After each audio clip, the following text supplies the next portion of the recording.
Okay, so this is probably the second most important, if not the most important part of today's webinar, the 7-day spiritual cleanse or pack, right? This is important for those who have a banda badala. You may or may not have already cleansed, right? If you want to kickstart the dreams or get better clarity, or what else can you use it for? Or you want to cleanse, right? Spiritually, to better connect with your ancestors, or most of the time, this works beautifully for those who have any kind of ailments. So what kind of ailments am I talking about? Neck pain, shoulder pain, constant migraines or headaches, lower back pain, bad knees, stomach issues, bowel movement issues, you're struggling to eat, struggling to keep food down. Those are the kind of physical ailments that I'm talking about as well. Fits a little bit, it can buy you a bit of time, but when it comes to fits, there's a herb for it, but you will need to definitely consult with the fits as well.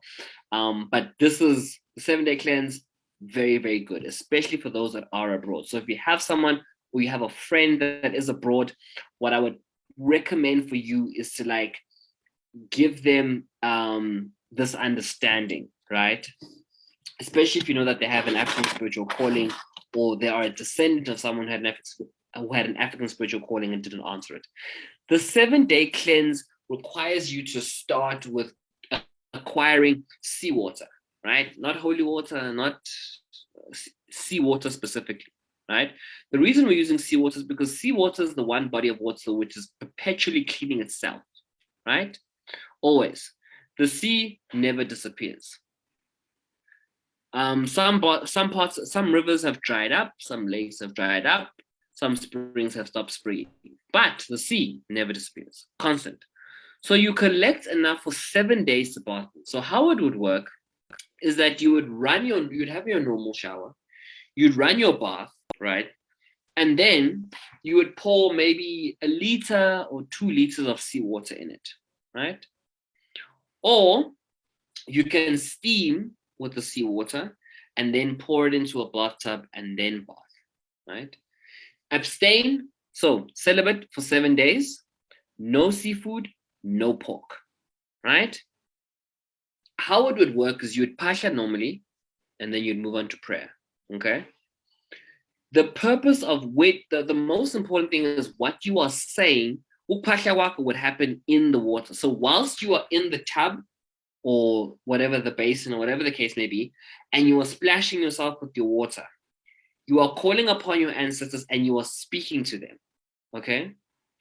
Day 1, you are simply asking for them to cleanse you, right? To remove any kind of impurities that can be removed, any kind of spiritual inhibitions to them communicating with you, any kind of blockages or darkness to be removed. You're doing that for maybe 1 or 2 days. Day 3, 4, 5, 6, and 7, day 3, 4, and 5, right? Those are the days where you are predominantly saying thank you for giving you life. But sorry, no, not that. And also you are acknowledging your family and individual history. So for example, if you know that you're a descendant of someone who's supposed to be a healer, or you know that you yourself are supposed to be a healer, that's where you would acknowledge everything. You would acknowledge that I have this. You would acknowledge that I left home kanje. You would acknowledge that I have the wrong surname. You would acknowledge, so any issues, you're just simply acknowledging them, right? That's maybe day 3 and 4, a bit of day 5. A bit of 5, 6, and 7, you are asking them to alleviate your symptoms, your ailments, your pains, your aches, your difficulties. You're asking them to open the way. So you're asking them for a break for you to acquire money so you can travel and come to South Africa and get what needs to be done. You're asking for them to release your shoulders and release your lower back, and to ease up on the tension in your head when it comes to your migraines and your headaches, right? Your requests and your asks can come in at predominantly day 6 and 7, but a little bit of day 5 as well.